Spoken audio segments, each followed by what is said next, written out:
Of all the problems with fiat currency, the most basic is that it empowers the dark side of human nature, giving an unlimited monetary printing press to a government or group of banks is guaranteed to produce a dystopia of ever greater debt and more centralized control until the only remaining choice is between deflationary collapse or runaway inflation. And that is John Rubino, financial analyst and author of World in a Box. In December 2014. Dystopia. We're shifting to fear-mongering in this pod. Right. With that, welcome to the House Einstein podcast. This is House Einstein podcast number 71. I am your host, Osman, with the House Einstein Brokerage. Our mission at the brokerage is to help you make a smarter real estate decision.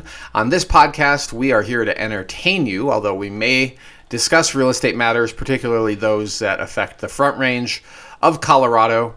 And I have been a real estate agent for over 20 years.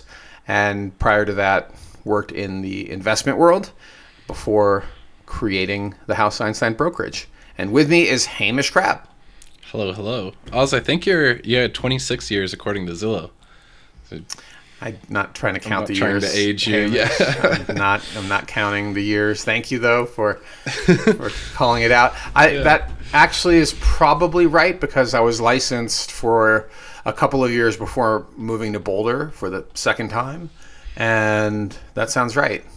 Yeah, that's probably right. You have my age in years of experience.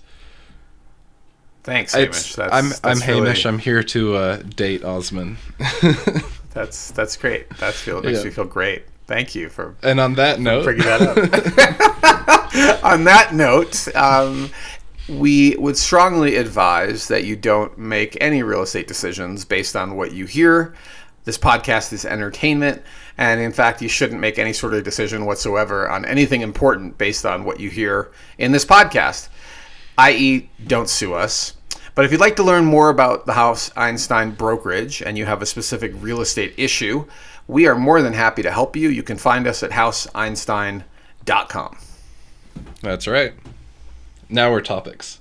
Now we're on to topics. So our core topic today is really for those people who are thinking about moving to Boulder. This is somewhat high level.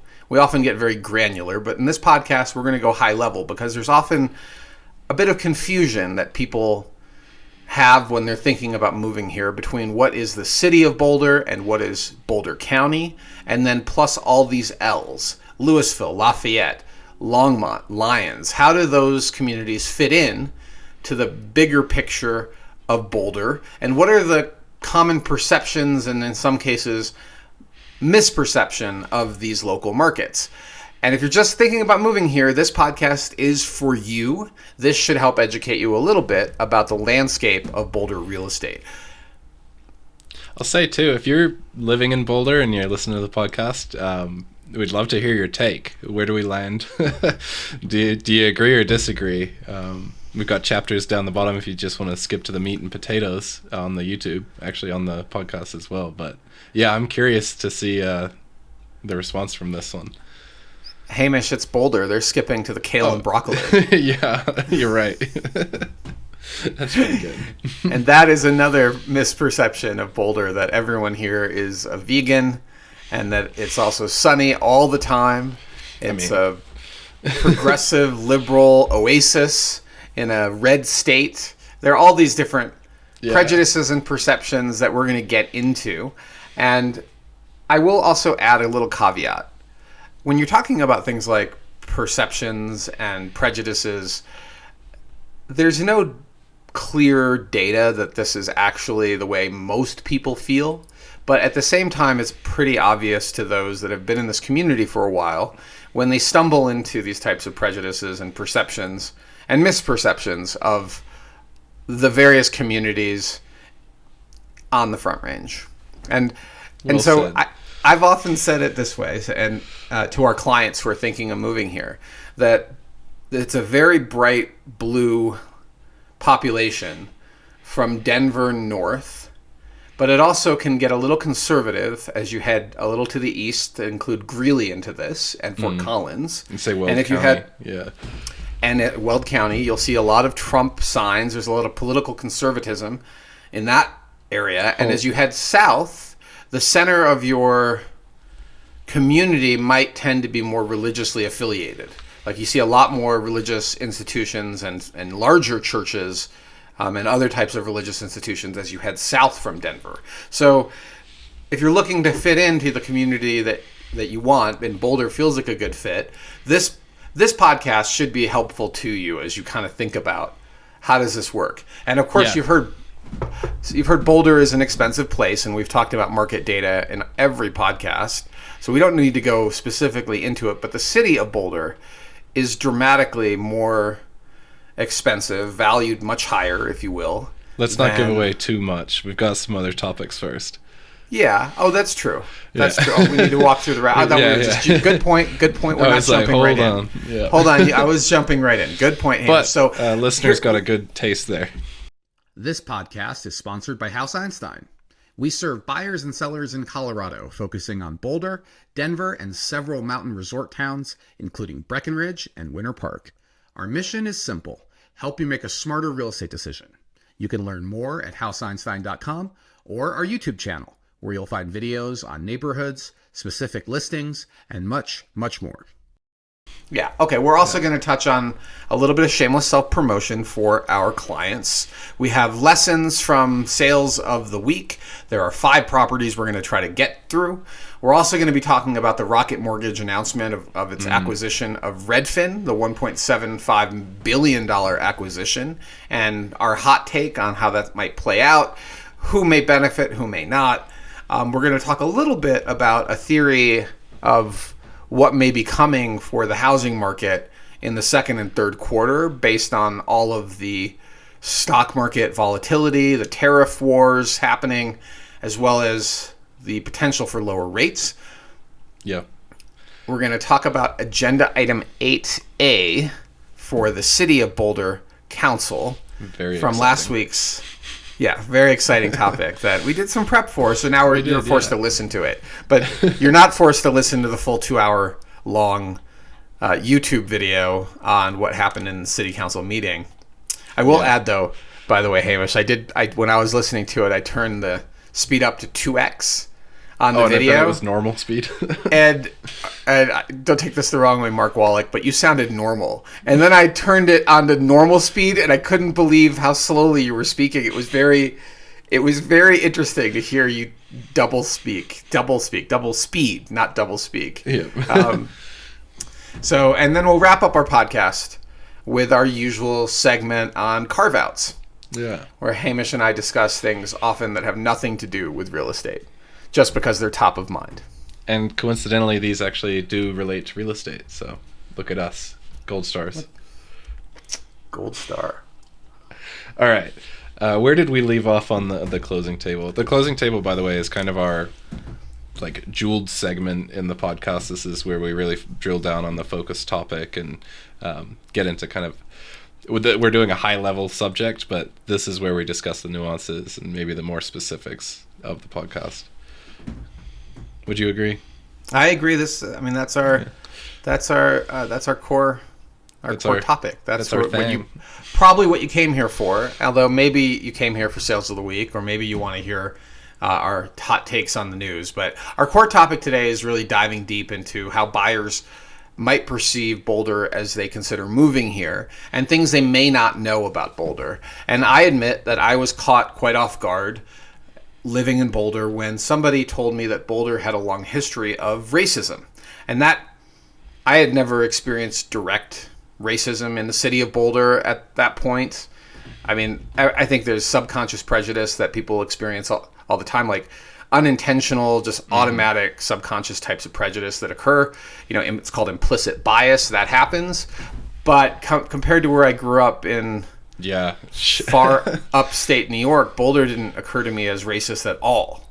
And even in upstate New York, I never complained about racism that I can remember, but certainly experienced it in some ways, and also grew up in a household where having racism as the reason for lack of success was just completely unacceptable. Not even remotely a topic that would have been entertained at the dinner table in my family's household. I don't even remember. Explain the F away if you got an F on a test. Yeah, it was because the teacher's racist. I mean, I heard occasionally my parents mention their own experiences with prejudice, but it was pretty rare and was never a reason for lack of success. So that's the programming that I grew up with. And when I moved here from Nantucket, which was the last place I lived, I felt like Boulder was amazing, and I was really shocked when someone told me it had this long history of racism. I kind of wrinkled my nose or rolled my eyes and said, "Really? Who are you kidding?" And then it turned out somebody sent me a link to a recorded talk by Ruth Flowers, and we touched on this in podcast 40. I think it was 43.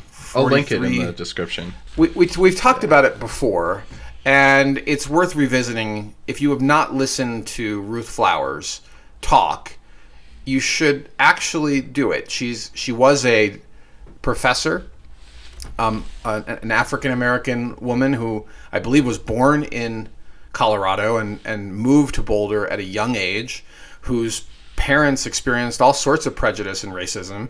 And I distinctly remember her saying that in the era she was growing up, when Martin Acres and Table Mesa was being developed, black tradespeople couldn't get higher level work in Boulder. They had to go to Denver for it. That the only work that was available to black men at the time, and the tradespeople were all men at the time, was menial in the city of Boulder. And so it's one thing to kind of read a story, and it's something else to hear this person's voice, hear it told, and talk about her own personal experience. And I believe she was giving a talk at the high school at Boulder High. Yeah, that's right. There's part 1 and part 2, I think, of this talk. I think we may have, Hamish, you may only have part 1 linked on our show notes, but you may want to include part 2 as well. Oh, it's got both of them on that link, yeah. Okay, great. Yeah. It's absolutely worth listening to. Download that, listen to it on your phone while you're running around town or running errands or going for a walk. It is an eye-opener about our community's historic, listen, I'm sure. Yeah. prejudice. She also mentions that the only place that black people were allowed to own in Boulder was a neighborhood called the Little Rectangle. And the Little Rectangle today it's in Goss Grove, and Historic Boulder gave a fantastic presentation. I think this was last summer. I attended, and I happened to have my camera with me, and I mic'd the presenter so we could actually hear on the video what this person is saying and the history of all these homes. That's also very worth a watch or a listen, and you could find that on our YouTube. And Hamish will also include the link there in the show notes to the Little Rectangle. I bet you if you search Little Rectangle Boulder, Colorado, it probably will pull up the video. And that video I took, it's not intended as any sort of advertising or promotion. I just really love learning about the history of our community, and I'm seeing how that neighborhood has changed. And of course, I love historic homes. But the reason I'm bringing all of this up for you, the listener, if you're thinking about moving here, is that your personal perception of prejudice and discrimination in Boulder is almost certainly set by where your baseline is. Yeah, it's relative, right? And I don't think of Boulder as a place where it's racist, and I think actually our diversity is not in the color of our skin. The diversity you learn about in Boulder after you've lived here for a while involves lifestyles, and we'll just leave it at the word lifestyle, and you can conclude what you will. Boulder is a very open place to religion, to who you marry, how many people you're in committed long-term relationships or not with, and much of that diversity is not visible. There's also a large Latinx community in Boulder, and their diversity is not always skin color either. So I think that it's when people personally, and this is my perception, when people complain about racism in Boulder, they have not lived in a place that has a lot of real direct racism.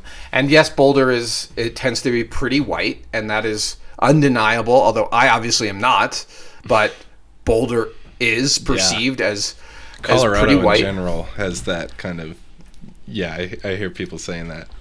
I mean, my brother visited, and I'll never forget, we went to Denver for something, and we some event, dinner or lunch, and as we're driving or walking in, he's like, "Oh, so this is where you keep the black people in Boulder or in Colorado," and I just was like, oh, "Okay, all right, clearly, like where you live is way more diverse in the Northeast than where we are here." But so within Boulder, however, so think about it big picture. You have Boulder County, and within Boulder County, you have the city of Boulder and Longmont. Those are our largest cities in our county. And then you have smaller cities like Lyons, Louisville, and Lafayette. Those are the L's. And then you also have Superior, which I don't know what to think about Superior, but we'll talk about each of these communities in turn. And then you have a bunch of mountain towns. So Superior is not an L, but it's also a small city within Boulder County. And then you have the mountain towns like Nederland, Ward, and Jamestown. Oh, yeah. And that comprises Jamestown. Yeah. That comprises. I know it. Yeah. Yeah. Okay. So that is mostly what you see in Boulder County. And if you are thinking about data and you're analyzing the real estate market for your own research to buy or maybe to sell, you really have to separate Boulder County from the city of Boulder. And then when you're within these locations, you have to separate these cities from each other and neighborhoods from each other. Like the analysis is actually quite deep, how far down the rabbit hole you can go. But within Boulder County, Boulder is perceived as very liberal.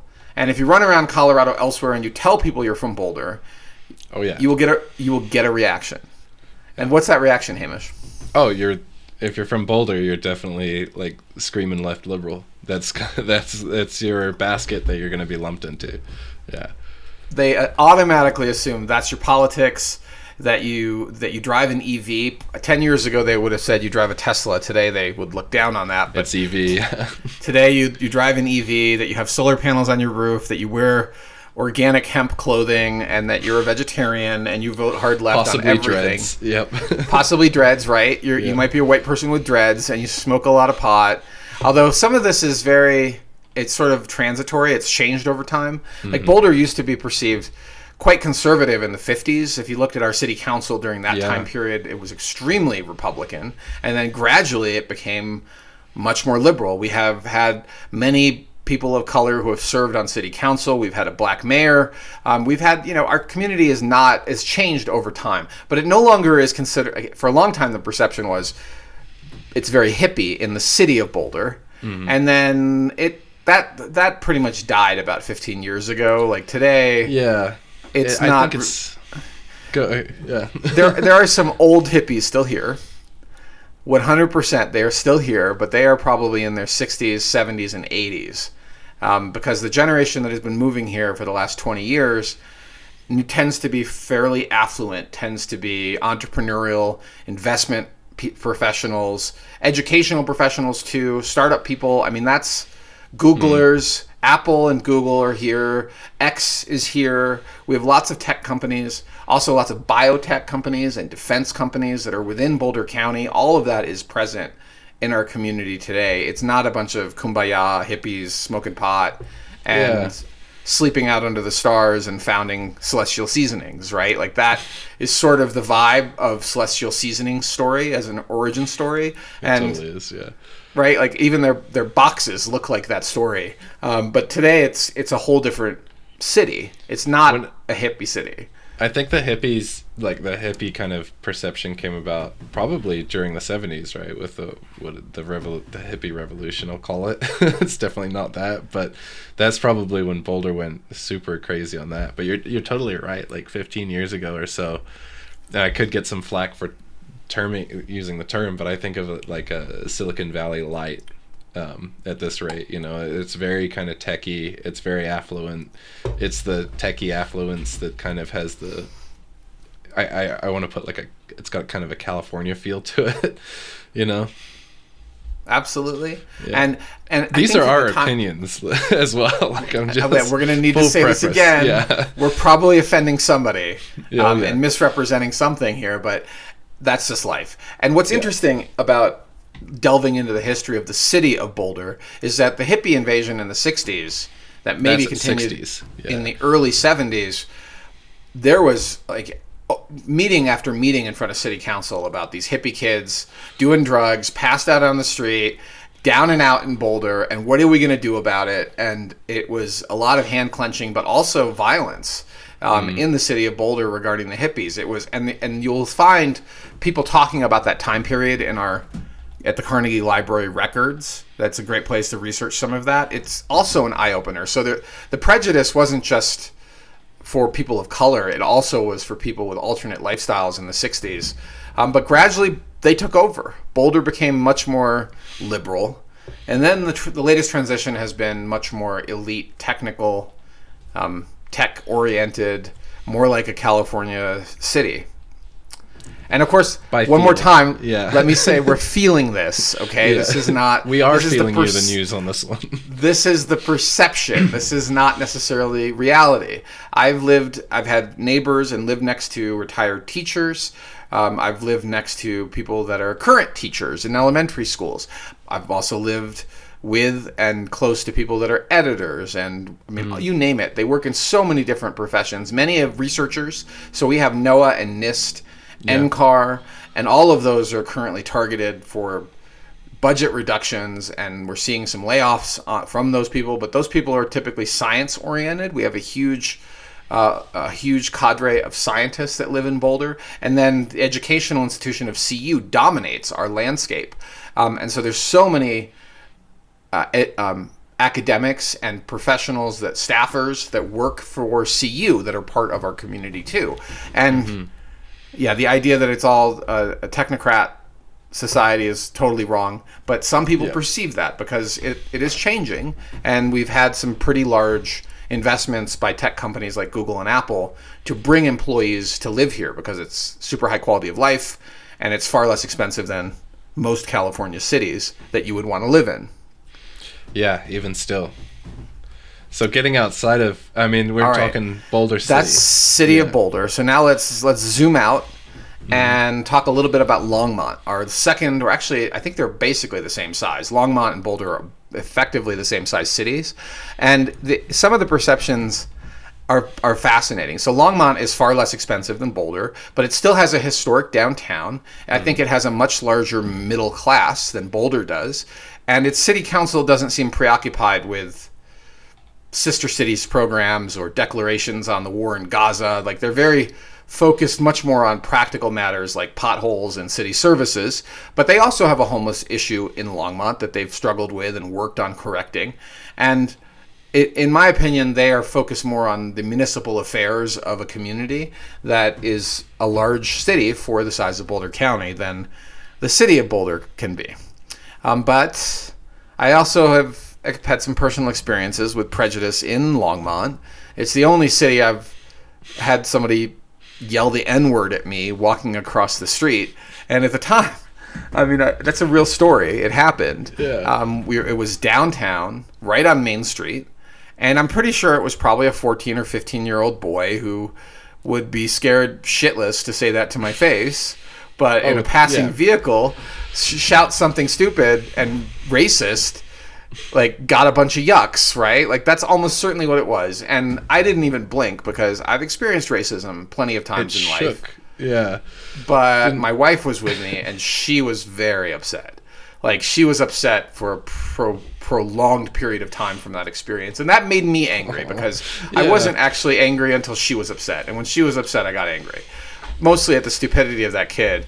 But at the same time, look, people have racist thoughts. And I personally would rather have somebody say the N-word at me, even though that's not even the right, like, the ignorance is so profound, it's not even the right race and ethnicity. But whatever. Yeah. Like, I'd rather have them say it to my face than subtly discriminate, or not so 100%. Subtly discriminate. But I'd really like to, if discrimination is out there, I personally would like to have it visible and obvious so I know who to avoid.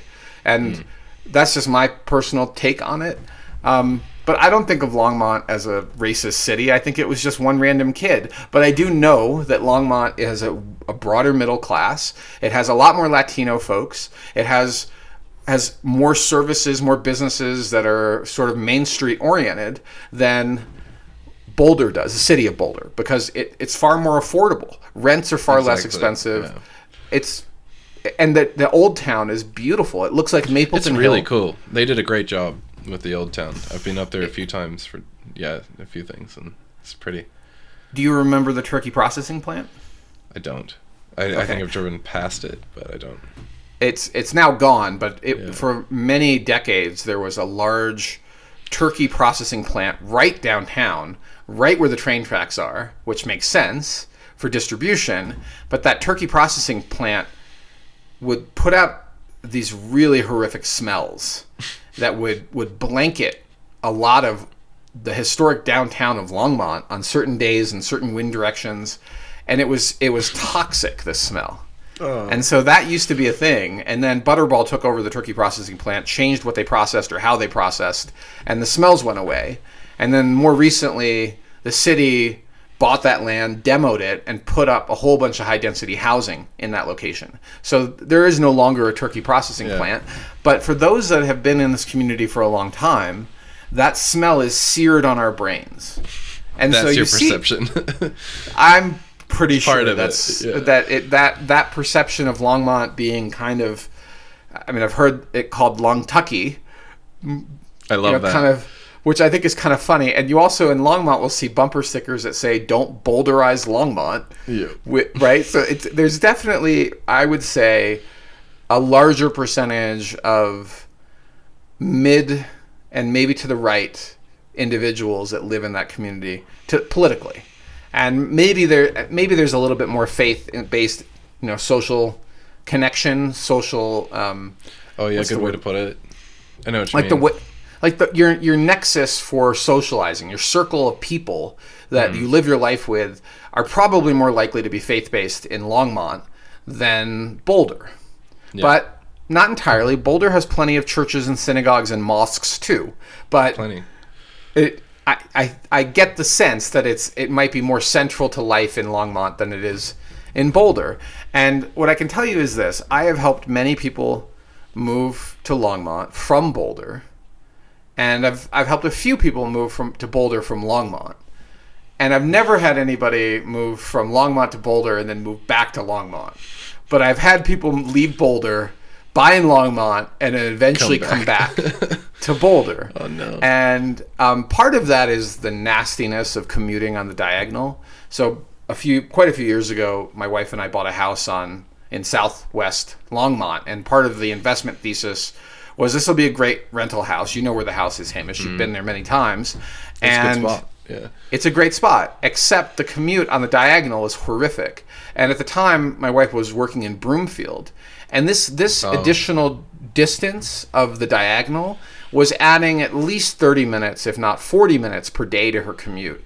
And it was really miserable. And it was also miserable for me because I was driving in and out often twice a day like I do now, but instead of driving through mountain canyons and really beautiful places, and it's corners. A fun drive with tight corners that I can enjoy driving on or riding a motorcycle on, you're on the diagonal, which is high stress, and it's stop and go, and there are lots of accidents, particularly in the snow. When the weather is inclement, there's lots of accidents. It's sketchy. It's also continuous construction, like never ending forever. It will always be. That's what it feels like, for sure. And it's just not a fun drive. So we recently had a client move to, what's that town south of Loveland? Starts with a B. Oh, Berthoud? Berthoud, yeah. My brain is drawing a blank for a second. Southeast, right? Thank you. It's right on Berthoud. 25. So bought in Berthoud, and they used to live in Erie. And even though the commute time is very similar, he drives mostly through farm country and then comes in on US 36. And he says it's such a different experience than driving on the diagonal or driving west from Erie, where they used to live, on Arapahoe or Baseline. Those roads are much like it's the experience as much as the time involved. It kind of reminds me of the difference between the express bus from Brooklyn to Midtown compared to the trains. When I used to live in New York City, oh man, I'm just going on and on. When I used to live in New York City, I worked in Midtown, I lived in Bay Ridge, and for the first few months, I was taking the trains in and the subway. And I had one or two transfers, and it was miserable. It was loud. We didn't have noise-canceling headphones back in the day. I would wear earplugs and read a book, and it was just so unpleasant as a commute. And then I realized I could walk 5 minutes, get on the express bus, and the express bus would drop me off a few blocks away from my office. The difference in time was about 5 minutes, but the difference in experience was night and day. And I had to pay like an extra $2 or $3 to ride the bus, but it was worth it all day long to be comfortable, to be in a spot that wasn't filled with noise and potential risk, because I mean it's the subway in New York City. You got to pay attention. So I think the same thing is true. Yeah. Okay. Before we get too far, the turkey plant, I think growing up was one of the places. It was like the sugar factory, the missile silo, and the turkey plant were where the kids went to do their abandoned building urban exploration. That might be why I remember it. You shouldn't do not confirm or deny anything about your trespasses. Participation Hamish. on that. Probably not the turkey plant, but probably I know for sure the sugar factory has had many years of urban exploration kids going into that asbestos-laden passage. Yeah, asbestos-laden building. It's really a dangerous place. And then, like, growing up, I'll say, in 2008, when marijuana was legalized in Colorado, I was making the joke that Boulder suddenly had a persistent cloud over the top, of smoke. And then I think about Longmont, just, my age and perspective, it's definitely a little bit more yee-yee country. A little more country. Yee-yee? Yeah. And, now going up there and seeing it, I think it's modernized, so to speak. It's no longer as country, maybe heading up to Loveland, and this is my perception of it. I'd say that feeling is more prominent when I pass through countryside to get somewhere. So now, on the way up to Loveland through 287, I feel like that's a little bit more country, because I'm passing through farmland. But I mostly agree with you on the Longmont analysis, the kind of read on that. So the childhood experiences cast a really interesting, pall or influence on our perceptions of markets. I've had clients who grew up in Loveland tell me they could never, ever live in Loveland, and they live in Lafayette. And I've had clients that grew up in Louisville and tell me they could never live in Louisville because of how oppressive that community was to them as a child, and instead they're living in like Superior. And I'm like, well, how is it that different? But I don't really know what to say about that, other than individuals have their own perceptions, and childhood can really influence why you think about these communities.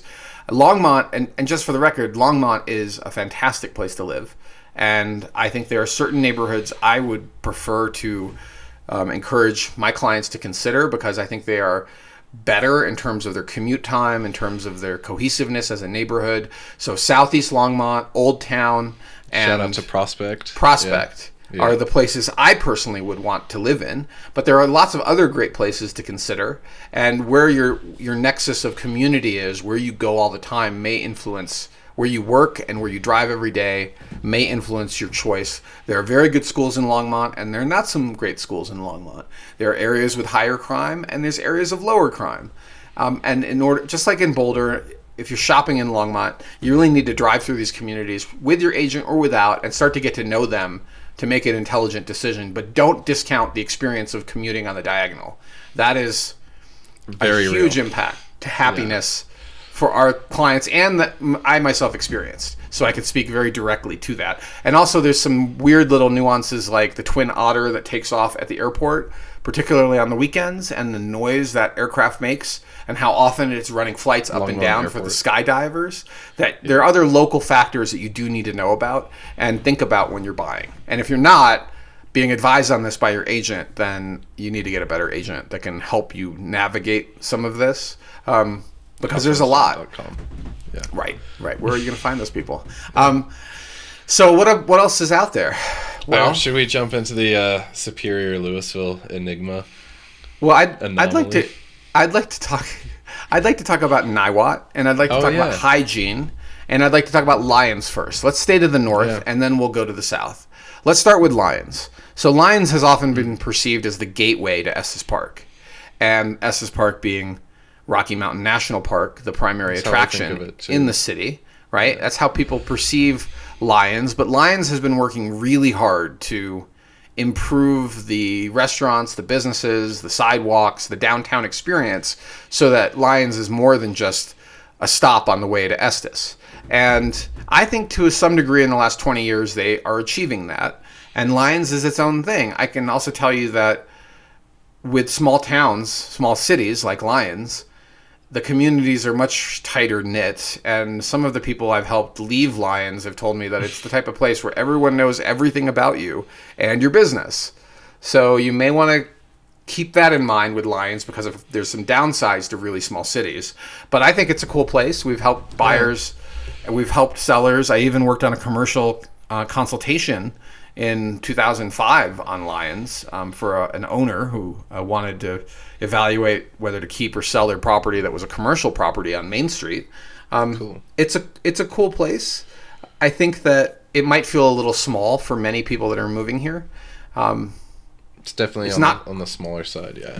It's not quite in the mountains, so it's like a mountain town that's not in the mountains. It's got the landscape's really cool. It's got a lot of, I guess, Ferris ground. It's all red, and I want to say like Utahian. It reminds me a little bit of Utah. Yeah, it has buttes and that sort of stuff. Buttes. Yeah. I haven't heard the term Ferris before. Like iron in the soil that makes Ferris. Yeah. Oh, I have, of course. You're thinking Tim Ferriss. Right, I'm the wrong Ferris. Yeah. Okay, got it. Yeah. I drove through 2 weeks ago through Lions, and like looking around, they've definitely spruced it up. It looks quite nice, and there were a few restaurants along the main road that were just chock full. So they're popular. Yeah. My one concern with Lions is the concrete plant and the direction of pollution from the concrete plant. For many years, they used old tires to run that plant, and it was casting quite a pollution, plume, over parts of that community. And I think they've since gone to cleaner fuels, and I believe they're likely to be decommissioned sometime in the next 20 years, but don't quote me on that. I know it's been a battle, and they were having their permit like not renewed recently. So I don't know how that is playing out, but I'm pretty sure it's playing out in the direction of that concrete plant going away sometime. Yeah. And if you're buying up there, you may want to look more closely into that. We certainly would help you and refresh our current understanding. But I do think the Pebble Mine, that was another environmental concern, has pretty much been put to bed, and that Boulder County is acquiring a lot of that land so that it will be in conservation easement and may become accessible for people for recreation purposes. But the Pebble Mine was a big environmental concern also, that was right next to close to the concrete plant, the St. Vrain Pebble Mine. And today, all of this... Yeah. I've been here a few years. All of the... there's a lot to understand about any community you're thinking about buying in. For most people, this part of Boulder County is a beautiful place to bicycle through. If you're lucky enough and to have the means to afford a hobby farm or a real farm in these locations, between Hygiene and Lions, it's like Hygiene. Yeah. You're not even sure where Hygiene is. Hygiene is an even smaller town than Lions. And it still is a town. It's not like Altona that has historic buildings but is not an actual town anymore. Hygiene is a real town. It basically is a crossroads of, I believe, 75th and St. Vrain is sort of, there's a Hygiene market. There's a couple of cool restaurants. It's all on the bicycle circuit for, rural North Boulder cycling routes. Super popular with bicyclists to stop there during the day. I think there's a Purple or Red Door restaurant that we used to go to quite often. It's a cool spot. Wow, yeah. All right. More east than I was thinking. I was thinking kind of like more of a foothills town. Maybe I got to go check it out. You should go check it out. It's a fun place to visit on a Saturday when you see all the cyclists on the roads, and particularly in the fall, spring, and summer when the weather's a little nicer. Not really a township in terms of like a real estate target. I think if people buy or sell in Hygiene, it's sort of luck. It's not. It's not really. I could be wrong. People that live in Hygiene are going to say you're totally wrong. Hygiene is a real place. I'm not saying it's not a real place. I'm saying it's really small. So Like I can't even imagine how many houses, like a few, maybe 100 or 200 max properties that are in hygiene. Okay, so let's now segue to the south and to the east, cross the diagonal, and talk about Niwot. Yeah, and you've been wanting to talk about Niwot. I want to talk about Niwot because it is so overlooked by people moving here. And when I often have to drag clients to go see Niwot because they've never heard of it. And it is a actual city between Longmont and Boulder. It has a historic downtown with a handful of really nice restaurants. It has a retail plaza that has like another selection of restaurants and coffee shops and a small little grocery store and a gas station. It feels like small town America. And it is only maybe a 10-minute drive to Boulder, although again on the diagonal, but at least it's half the distance from compared to Longmont, about half the distance. And it has a collection of larger homes, 4,000 to 7,000 square feet on very large lots, large family-oriented houses, and it has very high-performing schools. So if you're really disappointed by how much, like for the same price of a 3,000 square foot home in Newlands, you can buy a 6,500 square foot home in Niwot. And if you need that space for yourself, your friends, your family, your people, then that might be something you should look at, particularly if you care about school choice. You don't want to be in the city of Boulder dealing with a lot of city of Boulder issues, higher crime, density, lots more people, traffic, and much smaller lots, less privacy. Niwot's a really good alternative. It also has it has one development of townhomes that I really like, and it also has a little pocket of more affordable houses that are a little closer to the historic downtown. And that's pretty much it for Niwot. Yeah. I think the locals are going to hate this podcast. Maybe. We're going to get so many comments about the stuff we missed and the misperceptions that I'm perpetuating these misperceptions. But how dare you? These are, this is how the markets are perceived, and this is also how the markets actually are. So Niwot is perceived as a very affluent area. And so if you're walking around Boulder County and you tell people you're from Niwot and they know what Niwot is, they're going to two-prong, right? Think that if they know, they're going to think you're pretty affluent, although not necessarily liberal. I used to work with a guy who, even though he lived in 100%, his address said Longmont. I knew this for a fact. He would tell people he was from Niwot because it gave this perception of affluence. And I would just look at him and shake my head like, you're not from Niwot, buddy. I know your address. I imagine like the locals of Niwot, before this podcast, I didn't know hygiene existed. Lions and everything. I think they really enjoy not being grouped in with Boulder City. That's right. They feel that they get to escape kind of the crazy pricing of Boulder and then have their own identity and sometimes politics as well to themselves. Sure. Yeah. If you tell people you're from Lions or Hygiene or Niwot, they're not going to associate you with Boulder because they may not even know where these places are in the state. Yeah. They probably know Lions because it's on the way to Estes, and most people that have lived in Colorado for a while eventually find their way up to Rocky Mountain National Park, and they drive through Lions. If I meet someone and I'm getting along with them and they say, I'm from Niwot, I go, oh, cool, Boulder. Really? They say, just to mess with them, I might see what their reaction is for that. See if they say Boulder after you say Niwot. Oh no, they say I'm from Niwot, and I'd be like, oh, so Boulder, nice, and just see how they react. Oh, I get it. I get what you're saying. As long as I'm getting along with them. That would be interesting. I think you'll get more of a reaction if they're from Longmont and you say, Boulder. That'd be a fun one too. Yeah. Even though that's technically both of those are correct because both Longmont and Niwot are in Boulder County. Yeah. Got them on the technicality. That's right. But they'll hate it. Yeah. Okay, let's keep working our way down, maybe in a clockwise direction, and hit up Lafayette and Louisville, our other two L's. Yeah. And really quick, takeaway from Niwot is there's really nice, good value there, and it's totally worth a look if you're considering trading a little bit of commute or maybe proximity to the mountains for kind of that Boulder proximity. Yeah. Hamish, I'm looking at the time, and I feel like I know. We're only going Yapping to, today. we have to go a little, no, it's not you. I just feel like it's usually me. People are like, let Hamish talk. It's probably going to be a t-shirt. Oh, shoot. Yeah, we got to move. People wearing. We have a lot of communities to talk about, so I'm not sure we're going to get into all of these, but we're going to hit them pretty high level at this point. So Louisville and Lafayette both have historic downtowns, but Louisville's downtown is more substantial, has more events, at least that's my perception of it, and trades at a premium to Lafayette. And we're working on a video just on Louisville's historic downtown area, so that should be out in a couple of weeks for you to enjoy.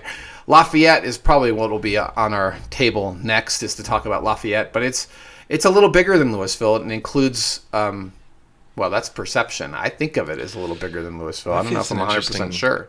It's an interesting animal. Keep going. But it's also probably has a broader middle class. It is not as affluent as Louisville. Prices in Louisville are significantly higher than Lafayette, but prices in Louisville are also substantially lower than Boulder. Louisville is a really small market, so when the right house appears, there is far more frenzy over it. So you have to be prepared to move much faster if you're buying in Louisville. But Louisville and Lafayette don't have some of the social issues that Boulder does. They don't have college students. They have far less homelessness and crime, and so it's good schools. It's a really, if you're family oriented, and good schools. Louisville schools, I think, rank quite a bit better than Lafayette.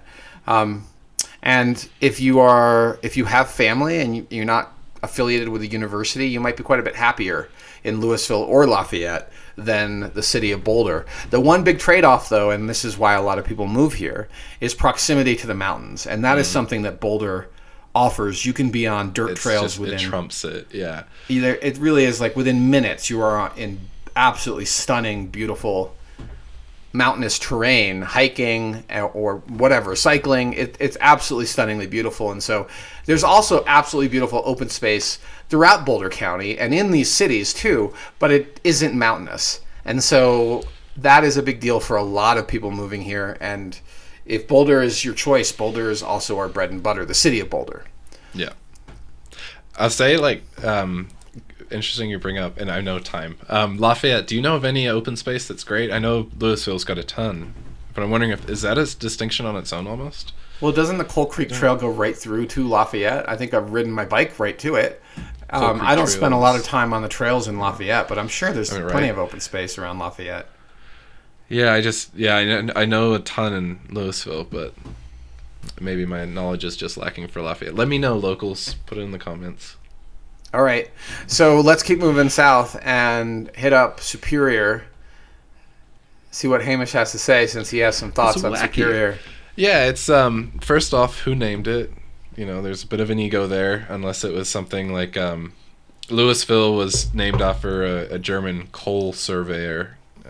I just learned this from the video that we're filming on it, not Louisville, Kentucky. Maybe Superior is named after somebody as well, but my take on it as a youngin who doesn't know the history or anything, I have this feeling that Superior and Louisville should just get it over with and merge. That's about that's my take, my hot take. I'd see them pretty similar. Superior's got kind of more of a suburban feel to it. I mean, Louisville isn't really lacking that either, but Louisville's got more of a neighborhood feel to it, if you can consider that there's a distinction between those two. What's your take? Superior's a little bit more commercial too. Superior lacks an authentic downtown, and they've tried to build it to create that nexus of energy that brings people in, but I think it has an artificiality that doesn't really lend itself well. And people sense that, whether they know what the issue is or not. And it also has this reputation for very similar homes. When Rock Creek was built, they were all the same kind of beige color. Yeah. And that really turned people off, particularly because there wasn't much else visible. Like, you would be driving in from Denver and you would see the Omni Hotel, and then you would see this giant development going in called Superior, and it was all the same, and it felt very kind of like lack of diversity in housing types. A lot of people we're prejudiced about Superior because of that. And Rock Creek has other issues going on, like expansive soil that affected a lot of foundations and builder lawsuits. Like the history of it is sort of mixed, but there is amazing open space between Superior and the city of Boulder that is beautiful. And it's not mountainous necessarily, but it's very pretty, and there's some hills, and it's fun mountain biking in those areas. So I think Superior makes a lot of sense, particularly if you're agnostic to Boulder or Denver. If you might have a job in either, then you probably are fine just living in Superior, and the homes are a little bigger and nicer than what you could afford at the same price in the city of Boulder. So that's how people often end up in Superior. And I mean, I think it's a well-managed community. The mayor was also a real estate agent for a while. I don't know if it's still the mayor. So that bodes well to somebody that cares about protecting the community and quality of life in the community in a different way than some of the politicians in other parts of our beautiful county. I'll say too, maybe it's a common misconception, but the Flatirons Mall is Broomfield, and then maybe across the street is Superior. So that's right. It's right up against each other. Right up. And we should cover this maybe coming up, but the Flatirons has a huge redevelopment going on that I just read about recently, and the construction's already out of the way. So maybe stay tuned for that one. Let's save it for another pod. Oh, yeah. Because definitely. I think, in fact, we're going to need to take the mountains out of this pod in order to get this podcast done. And Nederland, Jamestown, and Ward are amazing and have their own... Well, maybe we should keep talking about it, Hamish. Do you want to talk about it? We could do an honorable mention on the next pod. Well, let's... Closing table. Let's keep going through, and then we'll see where we end up. So where I want to spend some time is Boulder County. And so these are the areas of our beautiful county that are unincorporated by a city. And it's the delineations of what is Boulder County and what is the city or municipal part of the county sometimes are very unclear from the ground. From a legal perspective, it's really easy to figure it out. But when you're driving around looking at these communities, you might find yourself looking at a community that you think is part of Boulder, like Lake Valley, that is right next to Boulder Open Space and far closer to Boulder than Longmont, but is technically part of the city of Longmont. And you might find yourself in the east part of the city of Boulder, and between what is considered traditional Boulder proper and Gun Barrel, and suddenly you'll be on a street that is actually unincorporated Boulder County. And it's super interesting because if you didn't know what you were looking at, you would think it's just part of the city of Boulder. You probably wouldn't even think Gun Barrel is part of the city of Boulder, but it is. And so from a due diligence perspective, there are some things you should know. And if you are in unincorporated Boulder County, you're going to have lower taxes on a variety of things. But you will not be able to vote in city elections, which maybe you can very happily say, I'm sorry, I can't vote on that issue, which sometimes I say because I live in an unincorporated Boulder County. Yeah. You may or may not be getting municipal water. You may be on district water, and that could have a pretty significant price difference. You may have municipal sewer, or you may have a septic system. And in some cases, you may have, like we just looked at a property, and this is a property in Spanish Hills that has a septic system, but when it was developed, the owner paid the tap fee to Lafayette or to Louisville. No, maybe to the city of Boulder. Who's the tap fee to? This is that part of... I'm not sure who the tap fee's to, because that's a whole nother issue, is whose sewer system are you connected to. But they paid the tap fee. And today the tap fee might be $25,000 or $50,000. And they can just hook up, which is still going to cost some money. But when they want to decommission their septic system, they have an option that's probably going to be far cheaper than a new septic, and that is just hook up to the city sewer line. So all of that is part of your due diligence when you are shopping and you find yourself looking at something in unincorporated Boulder County. And if your agent doesn't know anything about these things, you should find somebody that does. And I don't know what else. It doesn't have to be your agent, but you want to do your due diligence because there can be unexpected costs and benefits to whether you are in one of these municipal locations or you are in unincorporated Boulder County. And in particular, pay very, very close attention to whether you are in a special taxing district, because as these neighborhoods got developed over many decades, the newer ones typically are in special taxing districts to pay for their infrastructure. And so your taxes could be remarkably high compared to the same property that's not in the special taxing district. So in addition to all the prejudices and misperceptions and perceptions, probably that we've repeated in this podcast, when the rubber meets the road for due diligence, you have to know some of the actual facts about systems and taxes. And if you are looking at the practical side of which community you should live in, the number one factor for happiness tends to be commute time. So, and I would add commute quality to that checklist item, not just time in the car. Yeah, quality is huge. And thank you for bringing it back to, or not really bringing it back, but getting into the nitty gritty on unincorporated versus incorporated. Well, you're welcome. Hopefully that's interesting. But let's just touch on the mountain towns really quickly. Yes. Because we love the mountain towns. And I will say positive things first. When I first moved to Boulder, I loved going up to the Wolf Tongue in Nederland on Wednesday nights and going to open mic night. And I would be up there with my guitar and I would sing my 5 songs I knew, and there'd be one drunk guy at the bar who would clap for me. And it was great. I loved it. It was so much fun. Yep. I slept. Yeah, shut up, Craig. I slept in the car a couple of times because, well, I shouldn't have been driving, right? That's the answer. And in the back of my little VW, I don't know how I pretzeled myself in the back of that thing, but I slept in the car, and it was great in the parking lot at the Wolf Tongue.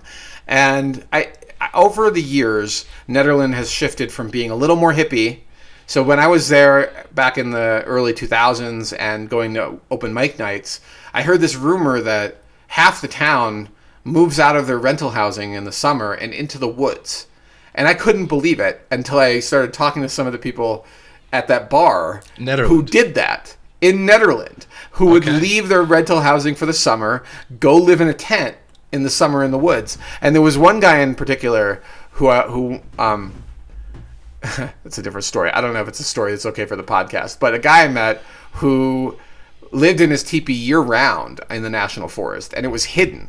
Like that was his thing, was living in the woods, and he would come in and do open mic night too. So some of those rumors about what's going on in the woods around Nederland are actually true. There might be quite a few people living in the woods that you don't know about. It's very cool. Yeah. Neat to know. I mean, I never, for Nederland, wouldn't have guessed. I mean, there's a guy up here where I live in 4 Mile Canyon who I know is living in the woods somewhere. Yeah, and that's true. Every once in a while, he sleeps in my neighbor's shed because the weather conditions are really bad. And my neighbors know he does this, and they're totally fine. And I see him sometimes on the road, and he waves, and I wave, and I know he's living in the woods somewhere. And I'm like, well, that's cool. I'm not going to lose any sleep over this guy. Yep. As you were. We're cool. You're cool. That's fine. You may feel differently if you're buying a home in the mountains and in one of these municipal areas, or if you're buying in unincorporated Boulder County. There's a lot to learn. And in many parts of the mountains, there may be mining activity that you should know the history of, and you should be testing your water and make sure the septic system is in a healthy condition, all these things with mountain property, a whole different topic, but it's part of this conversation of what area are you buying in. So Nederland has changed over time because of Eldora and how the misery of I-70 continues. Nederland is Aspenizing very quickly. And I think that trend is going to continue for the next 20 years as people realize that they can get halfway decent skiing at Ned and skip the 6 hours stuck in the car in traffic trying to get to Vail, which it can be that long if you hit a traffic jam. Round trip, not one way. I don't think I've ever heard of anybody spending. Well, if the road closes, you might be there for more than 6 hours. Pretty rare if they close the highway. I've had a stuck in I-70 story. Do you have one? Oh yeah, everyone. Yeah, I think everybody's got one, so it's a reality. I mean, last winter I think there were buses stuck for like 18 hours, and people were using the bathroom on the side of the road. It was a real problem. Yeah. Yum. Okay, so let's move on to Ward. And Ward has a perception of not liking outsiders. And in fact, you can find a YouTube video about this from people from Ward talking about how they like leaving junk cars on the streets to discourage it from becoming like a wealthy Aspen. place for outsiders that buy up there. They particularly would like to discourage people from outside their community buying real estate in Ward and having a summer house. And is that real or is that a misperception? I'm not sure, but there's actually a video on YouTube with locals talking about it. And I feel that in order to serve our clients in good conscience, I need to mention this, because if that is a real thing, if they hate people buying summer homes, you may want to think about that if you're buying a summer home in Ward. And then of course there's Gold Hill, which is very hippie-ish and still has the amazing Gold Hill Inn. Really cool community, very tight-knit, lots of historic homes, huge history. I mean, there's so much to talk about with the history of Gold Hill, we can't get to it. And then the last thing I want to say is Jamestown. So Jamestown, I think, has a really well-knit, well-integrated community, and they put on fantastic community events, including the 4th of July in Jamestown. In my experience, is the best 4th of July opportunity anywhere in Boulder County. It is so much fun, and also so classic Colorado, with kids and dogs running around and locals that are just walked in from their house, and everyone is just having a great time in a very old-timey kind of sense. And it's real family friendly, and one of our favorite things to do is go up there for the 4th of July and experience it, because it is just so much fun and old school kind of fun. And I'm gonna have to check out Jamestown. I might have. Oh yeah, I don't know. I went to some place where there was a lot of live music up in the mountains. It was a pretty decent drive. I went with my buddy. He played the guitar. Yeah. Okay. It might have been Gold Hill. Gold Hill has great live music events at the Gold Hill Inn. It could also have been Jamestown. The Mercantile has great events. And as a sports car enthusiast, if you go early in the morning up Left-Hand Canyon, there usually isn't much traffic. And after the floods, they repaved that road. And it is fun. It is very twisty and very fun. So that is good noted. And it was totally Gold Hill. You're right. I'm looking on Street View. I'm pretty sure it was Gold Hill. That was cool. So, all right, that is our closing table for this podcast, where we tell you all the things we know and don't know, or many of the things we know, don't know, shouldn't know, and have completely misspoke about with all of these communities. Alienated lots of people, and shared perceptions and misperceptions, and look forward to comments that tell us how wrong we are about all these communities. But it is 100% true that people have perceptions, and ours are our own, and others will have their own perceptions. So you should know about it before you buy a house. That's my take. Yeah. Hear the rumor mill, right? Know what you're getting into, at least. Know what you're getting into, what may or may not be true. We started this with a little bit of discussion of the city of Boulder and racism and prejudice, the perception of that. I shared my own personal experience of it not being that racist, but there are those that double down on their belief that Boulder is the most racist place they've ever lived, and I'm just scratching my head wondering where else have they lived, because it feels so not racist to me, but I'm not denying their experience. Right? That's the key, is to talk about your own personal experience while not denying someone else's reality, because that's what they say they've experienced here. So who am I to tell them they're wrong? Yeah. And of course there's differences in race too, right? I'm not black, I'm brown. Maybe that's why I haven't experienced the same levels of racism. So I'm open to individuals' personal experience, and I hope it doesn't happen to them, but that is what it is. So we'll end on that point with the closing table. We have other segments. Can we move on? Absolutely. All right. You have permission. All right, let's move on to our shameless self-promotion. This is a segment of the podcast where we talk about our clients, or maybe we talk about one of our or two of our clients that might be buying or selling. And we recently started working with some new buyers. What are they looking for, Hamish? Well, to my understanding, they're looking pretty much west of Broadway. They haven't completely narrowed down their search north-south or center. Center to me is like Chautauqua, kind of that area.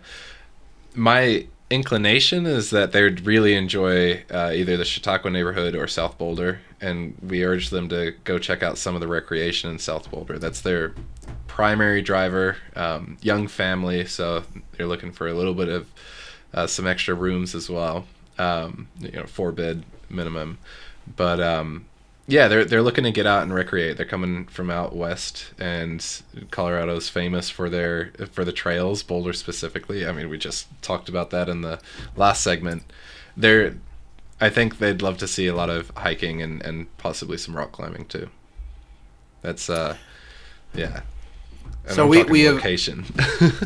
So they very specifically were west of Broadway. We encourage them to think a few blocks east of Broadway is not going to be markedly different from a lived experience, other than you're crossing Broadway, and you get a lot more house for the value. But when they mention the importance of schools, that tends to push us to Table Mesa schools, because they are the highest performing schools, and you have a real center of community in the shopping center and the rec center and the high school and the middle school, all just kind of squished together. Kids ride their bikes to school there all the time. It's a very safe place to be, and it doesn't have some of the downtown issues. They are pretty clear they don't want to be anywhere close to higher crime locations, so that takes out parts of the hill, that takes out the downtown area, and it could put them in Newlands, it could put them in Dakota Ridge, but their day-to-day would be a little bit more car dependent with getting their kids to school if they're in those locations. So they're open, and they are aggressively starting to shop. So we're super excited to be working with them, and they can pull the trigger at any time, but inventory will peak probably in May or early June. So we have a couple of months of shopping, and I think that hopefully we'll see good selection for them this year. But if you are thinking of selling your home and it sounds like what you got, don't hesitate to reach out to us at houseeinstein.com, and we are more than happy to see if we can play matchmaker with one of our clients. Yeah, exactly. Really stoked to see these guys find what they're looking for. Yeah. Absolutely. They're just wonderfully such shameless people. salesman. Yeah. I think, well, look, this podcast is sponsored by our brokerage. I think the least we could do is mention some of our clients and what they're looking for. I mean, is it that hard to listen to? Oh, I thought, we've got wonderful voices. Yeah. Okay. All right. Let's move on to sales of the week, or rather lessons from sales of the week. And we choose these properties because they illustrate certain price points and locations. They illustrate market conditions for certain price points and locations. And earlier in the pod, we were talking about Niwot and why or how you can buy so much more property for the same price that you might in Boulder, enjoy a few fantastic local restaurants, great schools, and a really nicely integrated community. And this particular sale is 6549 Legend Ridge Trail, and it was a home that was built in 2006, which is right around the peak of the last real estate cycle. It's a larger home at 10,000 square feet. That's like the top. You're looking at the top 5% of homes in size. There are not a lot of 10,000 square footers in Boulder County. It has a 4-car attached garage, but it only had 4 bedrooms and 7 baths, which makes it a little bit dysfunctional. And when you look at the listing history, well, let's look at the photos first. Let's talk about the location first. So Legend Ridge Trail is off of Mineral Road. That's the easiest way to get to it. Highway 52 is what Mineral Road is also called. And it's its own little pocket neighborhood that is not directly connected to the rest of Niwot for cars, but there's plenty of social trails that you can hop on that will take you into Niwot High School, as well as hop onto Niwot Road and head over to the historic downtown. And this location is right across. So if you're driving on the diagonal, it's right where the IBM plant is. You hang a right on the Mineral Road, you shoot down that road for maybe a mile or two, and then hang a left into the Legend Ridge Trail neighborhood, or just Legend Ridge. And this particular house, effectively turnkey. The views over the open space are mind-blowing. Has an indoor pool. It's what I would consider traditional, not modern. It has some touches that were very mid-2000s, like the ceiling with the architectural detail. Some of the choices of fixtures look a little old. I mean, the photos really are so hyper blown out HDR that it suggests the home was dark. And it would not surprise me that this home showed a little darker. And for sure, some of the finishes, like particularly in the bathrooms and laundry room, look really dated. I think my favorite feature is the cat house. For me. Yeah, well, that's a kid's playroom. I called it a cat house, but I mean, I think it's got to be a kid's playroom, but it looks totally like cats would run through there or something. I mean, epic gym. Holy cow, that gym is spectacular. Basement bars, basement bars are sort of a cliche, but I certainly wouldn't turn down having a basement bar. That's kind of a cool feature. The office looks like something out of The Godfather with all that hardwood and built-ins. I mean, it's a cool house. It's also very spacious. So this is really, if you want to escape your family inside your house and they won't know where you are, this is certainly that type of house. 3/4 of an acre. But if you're going to actually drive to downtown, it's a bit of a haul, right? It's actually probably about the same distance on a bicycle, or maybe even faster on a bicycle, to try to get to downtown Niwot from this location. But really easy drive or bicycle ride into the city of Boulder too.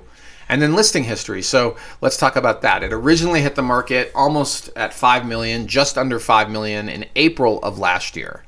And despite all the efforts of the listing agent, nothing happened.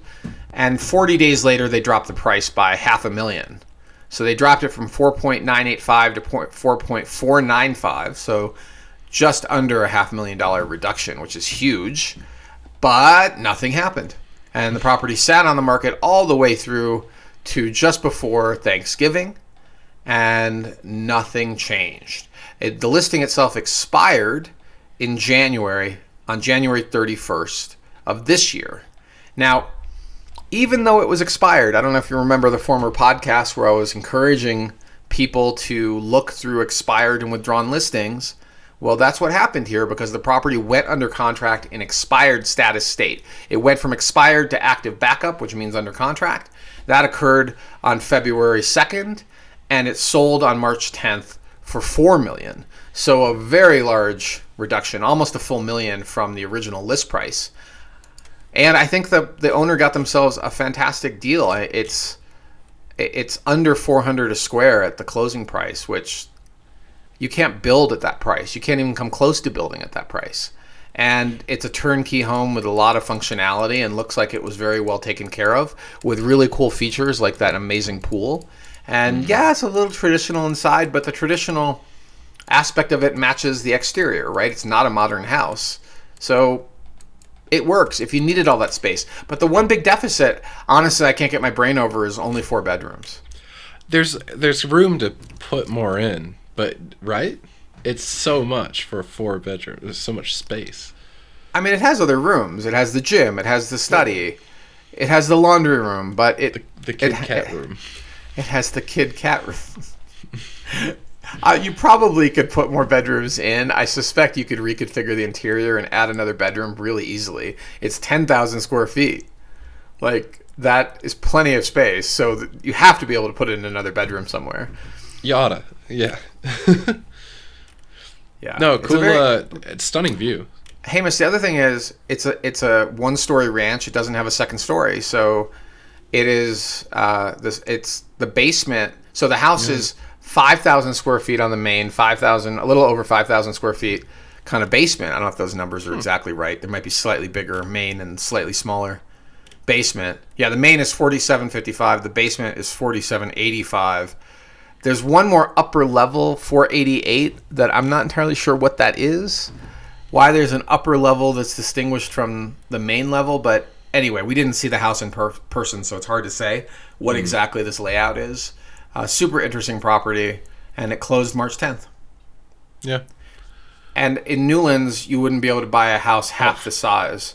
Yeah. Like for $4 million, you're looking at like a 3,500 square foot house in a really good location, maybe 3,800 square feet, in a primo location in Newlands. Yep. Yeah. Okay. Numero Ready for our next one? Dos. Sí. 2950 Juilliard Street, and this is in Table Mesa, in the Rolling Hills subdivision. Juilliard, I think of as one of the more preferred streets in Table Mesa, particularly if you're on the south side of Juilliard, because it has really, really good views, or it has the potential for really good views. And this particular property was a flip. It was acquired by the developer it had been on the market a long time. So this is sort of a sad story. I remember seeing it. Let me make sure it's the same home, Hamish. I'm going to pull this up. Because if this house is the house I'm thinking about, I'm acquainting myself with the photos here. Yeah, I'm looking at the old listing before. Yeah, it is the same house. So this house had so many funky things going on with it. When I showed it to my clients when it was originally listed in 2022, it had been like animal infested. Things were falling down. It was pretty clear. I felt like there were structural issues in the middle. And I remember that distinctly because there was like tiles popping on the dining room. It was like, not on the floor, but on the tables. Like, in fact, you could see it. So if you look at, you can't see these photos. I'll send it to you. But it is photo 14 of the... Oh, I can put the old listing in the show notes. Yeah, okay, I'll add it to our listing history, but one of these photos shows these tiles popping right along the center column. Like there's a center column in the kitchen and there's a table, and these tiles are literally popping off the table from what appears to be movement. And I saw this home a bunch of times. The steps into it were totally scary. And hang on, we're going to add this to the list. Well, now they're caution orange, so you don't miss your step. Yeah. Well, So it was acquired by a developer, and my guess is he might have so he acquired it, oh my God, because of that horrible listing history. So originally listed in 2022 at $2 million, went under contract 19 days in. Remember, 2022 was still a pretty active market. Depending when, dang near the peak. It backed in and out of contract twice, and by the end of the end of October, got pulled off the market. Brought back, pulled off, brought back. Like, the listing history is this checkered thing. And the price had dropped by the end of 2022 to 1.29.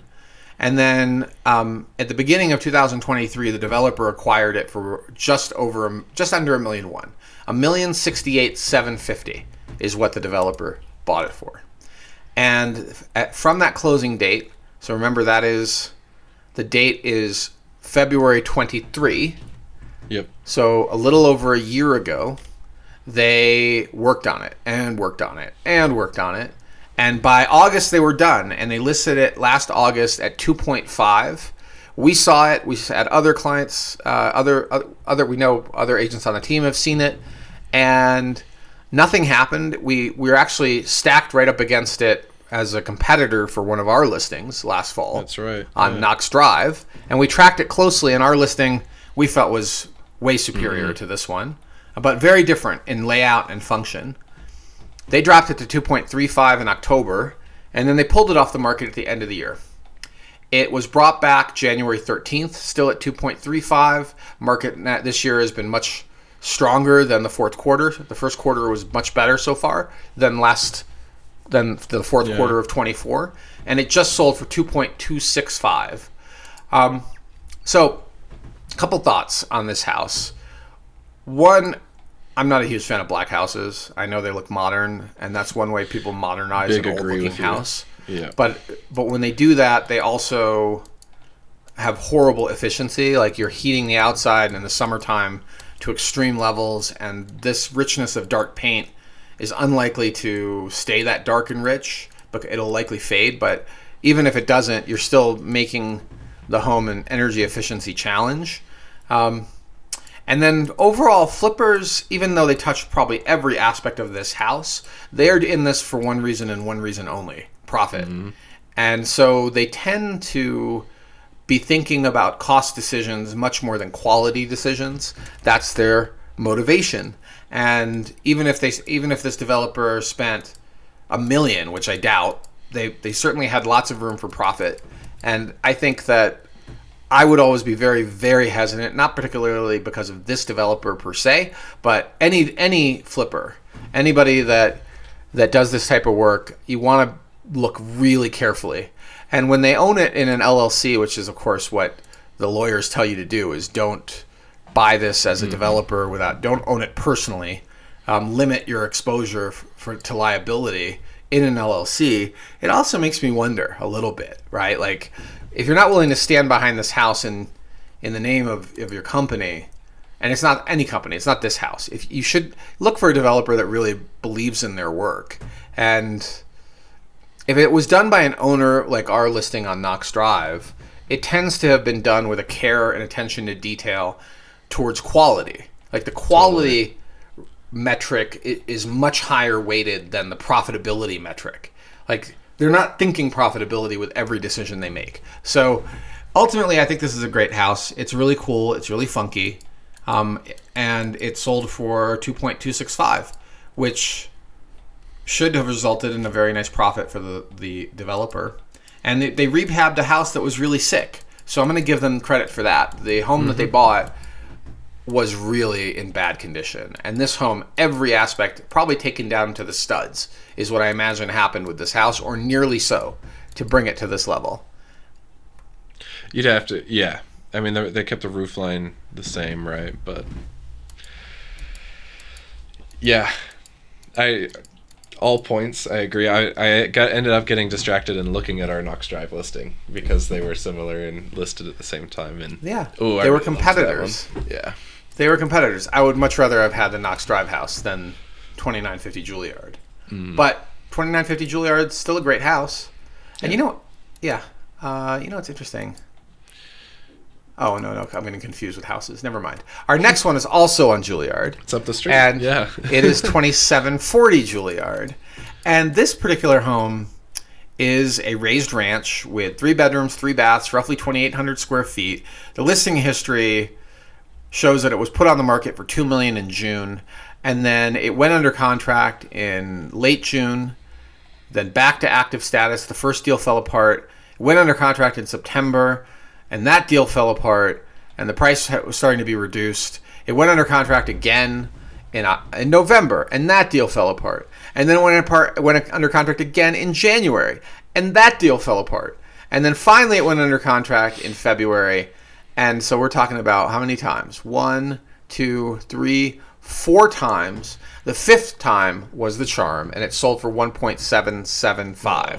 Which is remarkably low for this location, but I can tell you what happened, because we saw this house multiple times with our clients. And what happened was, it was a dysfunctional train wreck. Really? It was so dysfunctional in its layout, and the bedroom count. One of the bedrooms was, the photos make it look great.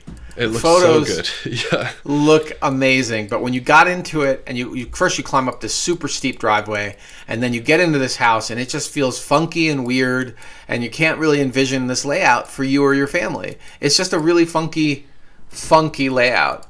The little back shed had a bunch of things in it that I don't think helped the showing. But overall, I mean, at $1.775, I think the buyer got a very good deal for a very, very coveted location in a home that, unlike the other Juilliard, didn't need everything, but you needed to have a creative eye to how to fix this layout. And in visiting it at least 3 times with our clients, I couldn't get my head around the layout. Like, I wish I came and saw it. Yeah. Yeah. And I mean, I even took a client to see it. They just wanted to see it, and I'm like, I'm happy to show it to you, but I know how this is going to go. It's totally the layout train wreck is what I would call this house. So, and I feel bad for the seller. They really suffered with starting at a $2 million price and in June, and then ending up at $225,000 below that original price, and really, it was a home that just had a major layout issue. But I can't imagine the roller coaster of 5 deals. That must be a record where 5 different buyers put it under contract and ran away. And one thing you want to do, so in the listing notes it says that the home is back on market, no fault of home or seller. You want to ask for the termination notice. Like, why did they terminate? If it was no fault of the seller or the house, was it an inspection issue? And if so, what inspection issue was causing them to terminate? Because the layout wasn't a surprise when you put it under contract. But if the home had issues, the next buyers should ask about what the real issues were, and the only way to find out for sure is to get a copy of the termination notice. Yeah, great point. Might be snipping that for a reel. We'll see. And for all the agents listening, there's nothing in the contract that says the contract is confidential. It is treated as confidential frequently by agents.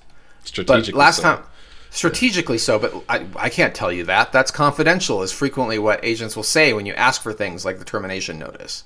And then you can say, where in the original contract does it say it's confidential? And there is a little segment of the buyer agency agreement that says that you will treat, like you will not disclose, or no, it's the listing agreement that says you will not disclose no buyers presence. too. Oh yeah, both sides. There's a checkbox about disclosing the presence of other offers or the identity of the buyer when you submit the offer for the buyer's agent. But when you submit the offer, the buyer is waiving their confidentiality because you put their name on it, unless they're like one way to protect it is buying it in an LLC, because then the listing agent has no idea who the real buyer is anyway, right? Because you can mask people in an LLC, but that's not what I'm talking about here. You could even if it's masked in an LLC, you asked me for the contract. Somebody's signing it. Yeah. Somebody signed it. There's a termination notice, and there's nothing in your listing agreement that says you're going to protect buyers who are no longer in the deal and their identity. Like, hiding behind confidentiality tells you you're not getting the truth about why buyer number 1 or 2, 3, or 4 terminated. If you're feeling like writing up a red flag series, maybe it's on confidentiality. If only I had a red flag series. I know. If only I hadn't done a video on a red flag series in a long time, but... Stay posted, houseeinstein.com. Yeah. Maybe we need to do a red flag video just about the termination notice and confidentiality. Okay, next listing. We have 2 more to go, Hamish. Yes, sir. We are just chugging right along. We are not chugging along fast enough. Okay, 908 10th Street in Boulder. Closed for $1.46. Historic home, 2,400 square feet, 2-story on a 5,700 square foot lot, and it is located. The subdivision is called University Place, but this is pretty much the hill. So you are in a high student density location. You're just sort of a couple of blocks west of Beach Park. You're east of 9th Street. You're west of Beach Park. Your nexus of community is pretty much up. I almost said uptown. The hill. So that's your closest kind of shopping area, which is very heavy in students. And you're going to see a lot and hear a lot of student activity in this location. This location is the location that spawned my Red Cup due diligence checklist to see who your neighbors are, because there's a good chance you will be living among college students and graduate students who like to do what young people like to do, which is have a good time and have parties and make some noise, and you might have some minor property crime or more significant property crime from a drunk student walking home late at night. So that's the kind of thing that happens on the hill. And this particular house is really cute, right? It's a craftsman style house. It's got a very pretty paint job. The interior is totally dated. Well, I mean, maybe not totally dated, but it's pretty dated. And it's worn. Some of the floor photos look pretty. It's dated. Disclosure too, if you're clicking along with us, this one is a listing, but typically we stick to Realtor.com. Realtor didn't have all the photos. Zillow did. Yeah, so you have the rights to not syndicate to Zillow. I don't know why you wouldn't syndicate, but this was listed as detached and income property. 4 bedrooms, 1 on the upper. The other ones are unknown where they are. They're not disclosed, but probably 1 on the main and maybe 1 in the basement. Not entirely clear. But listed at a very reasonable price of $1.475 on January 26th. And, sorry. That's not the listing history. It's very confusing, actually, this listing history. Like, it was listed in March of 2025. No, modified in March of 2025. Effective date of January 26th. So I think this is one of those deals where it's sold before hitting the market. It's not entirely clear. I don't think the market had a full opportunity to see it. The days on market and days to sale don't make any sense in the listing history. There might be an error going on. Zillow's price listing history thing doesn't make any sense either. It shows as though it's an off-market sale, Yeah, so I think it's an off-market sale. This is the kind of thing, like maybe you have a CU student and you want to buy them a house instead of a condo and you want the house on the hill. It doesn't have a garage. Like, there's all these question marks about this deal, but for you as a listener, my biggest concern would be if you're buying here, you really better know about the density of students and the lived experience you might have. And historic homes tend to be pretty dysfunctional and need far more maintenance and care than much more newer homes, although they're charming. Super charming. Yeah. They're we use make-believe for new builds that have like the rendering but not actually the home, but this is one of the ones where you like make-believe, you romanticize it. Right. It's very romantic. It's a cross brokerage deal, by the way, so this wasn't like a pocket listing within the brokerage. It was sold by an agent at Compass to an agent at Remax. Both of those agents I know. Both of them are reputable agents. I just, I wonder about the deal. It's a question mark. It's a mystery about what really happened. Oh, there's still a virtual tour in the MLS links, Hamish, if you want to indulge in layout. Okay, let's move on to our last one, because this is just a mystery house. Okay. A really cool plug, or really quick plug. If you are a client of ours and we see something like that, there's the chance we can reach out to an agent and get in a story or something. Perhaps right. If you really need to know, I know all the agents involved. We could find out more. It's just from the available information without making a phone call. It's kind of a mystery. And I'm always happy to, if you're a serious buyer, we're trying to understand the comps, right? We're looking at a house in the neighborhood that's similar. We really need to know what happened. Or we're pricing a home as a seller. For a seller, we are calling the listing agents to hear the deal stories, and we're also calling the active competitors to see what's going on with their listings, and then we're giving you advice on how we should price your home and market your home so that it fits into the competitive landscape in a way that makes sense, and hopefully not just makes sense, but is compelling for potential buyers. Not doing that homework, frankly, is negligence on the part of the listing agent. Yeah. Okay. Plug over. Our last one.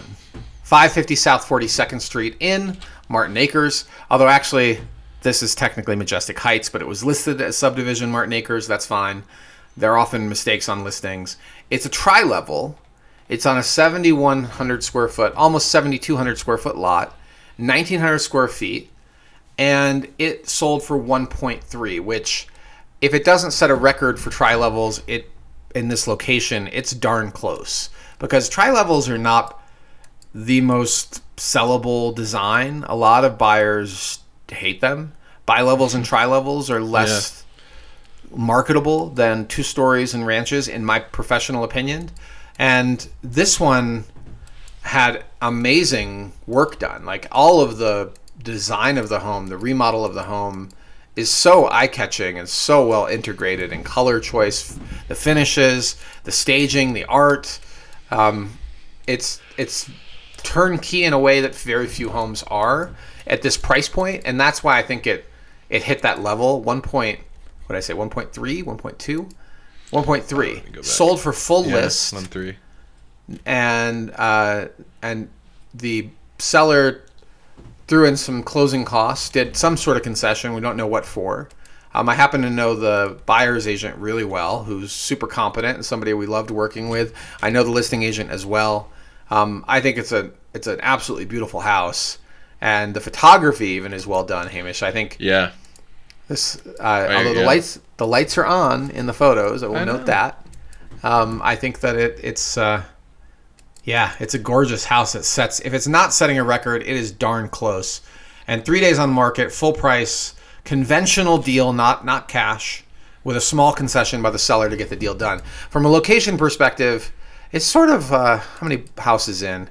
So it's 5 houses in from Table Mesa Drive, and that should be adequate. Table Mesa Drive gets lots of traffic. My usual advice is be at least 3 houses in, preferably more, and you should be okay from a busier street. And this one's 5. And you're really close to South Boulder's beautiful open space at CU South. It's not really open space, and it's changing, but there will be some open space there. Keep running. In 10 years, you'll be running through campus there, but it will still be accessible to the public. And you're super close to all of the shopping at Table Mesa, which includes Whole Foods and King Soopers and probably a dozen or more retail shops of various kinds, a couple restaurants. You're walkable to Table Mesa Shopping Center. Well, steps away. Fantastic spot. Martin Park is also not very far. Strollable. Also, Tantra Park for sledding and walking the dog. Like, this is a really good spot. And I'm sort of shocked at the price point they hit for a tri-level in a market that's calming down. They nailed it. So congrats to the listing agent and to the buyer's agent for a great house, and where the buyer had to do nothing. This is one of those things where, like, you'll see rundown, beat up tri-levels, maybe at 1, 1.1, 1.2, and then you have to ask yourself, spending that extra 100, did I just have it be done? And not done as a flip. So this is the other piece that I want to mention, is that this home, the seller, waiting for public records. Hold on. Loading. I'm going on see memory. If I can beat you to it with because you could. So mine's still loading, so you might be able to beat me to it. But I remember checking the public record and not seeing a developer, seeing a homeowner. So when a homeowner does super high quality work and they did it for themselves, even if it's a year or two out of date, it deserves a premium because the work quality was there. Oz, this is showing as listed on the Pikes Peak MLS November 10th, 2023 for $700K. Yeah, the last reported this sale. Is Realtor. It did sell for $750K in November of 2023. That's right. Yeah, sold to people that are named, not to an LLC or developer, and then they own the home for not. Look, it's possible they were home flippers. We don't know, and I can tell when I walk through a house, but from these photos, it looks super high quality, and we don't know if the sellers were builder contractors that just did this for flipping purposes, or if this was a situation where they did all this work and then their jobs changed. Right? And understanding the difference requires some investigation, as well as an agent that can look at it and be like, oh, this is so a flip. But it doesn't look like most flips. I'll leave it at that. It's outstanding to see what you can do with a 1958 home to bring it up to today's design, and I don't know about functional, but today's design, it's stunning. It's just really, really cool to see this development in Boulder continually be updated with some of the same bones that were there originally. All of the same bones, really. Yeah, this one. Yeah, this one. Yeah. All right, that wraps up our lessons from Sales of the Week. And let's move on to In the News. This is our segment where we give you a quick hot take on some recent news items. Only good news. Hamish, what do you think of Rocket Mortgage announcing their $1.75 billion acquisition, all-stock acquisition of Redfin? I never looked too closely at Redfin and kind of assumed them to be bigger than $1.7 billion. I actually thought that was a little bit small of a valuation. But then looking at Redfin stock, seeing it around 10 today, and what it valued it at around $12.50 or so per share. That sounds right. This acquisition. We've had a few encounters with Rocket Mortgage. I'd say they're down the middle as far as performance goes. We've had some good experiences and some pretty poor ones. We closed a deal recently where they stuck with us through some pretty turbulent times in the deal. And that's about all I've got to say about it. I think it's interesting. You've got a mortgage company now owning a kind of a real estate company, and you think you're going to bring it up a little bit more eloquently, but there's some affiliated business disclosures that go together there that work together in Colorado, and I'll let you take it from here. It makes sense if you are, what's his name, Gilpin, the founder of Quicken Home Loans, became Rocket Mortgage. And now one of the wealthiest individuals in the world, to integrate the home buying process, because they're trying to capture people that go to Redfin to start their home buying search. So rather than rely on agents and have this disconnect and lose that client, why not have another service line? So you're basically buying the front door of the home buying experience, right? They walk in the front door and they start their home buying experience. You are becoming part of that experience day one, versus having a disconnect between the front door and the back of the house for providing the loan to close the deal. Totally makes sense. Yeah. Also likely is not consumer friendly, because when you own the entire process, well, you can jack your rates and you can steer your customers to use Rocket Mortgage, which requires you to put a piece of paper in front of your client that says affiliated business disclosure, and Rocket Mortgage and Redfin are the same company. And and our state requires this disclosure, and it shows you some of the fees that the buyer may be paying.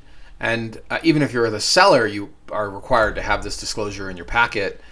I think it's these types of mergers or acquisitions can also be costly for consumers. But Rocket Mortgage has been performing pretty well. And in our recent deal, they got it done. So I was surprised they got it done. No, me too. I really was expecting that to be the wrench in the works. If it hadn't have been an off-market deal where the seller and the tenant, the buyer was the tenant, if it hadn't have been an off-market deal with the pressure of that, I would have been pushing hard for a different lender, because they're historically online lenders and discount lenders don't have skin in the game and don't get it. If things go sideways, they don't. It's hard to get execution. Yeah.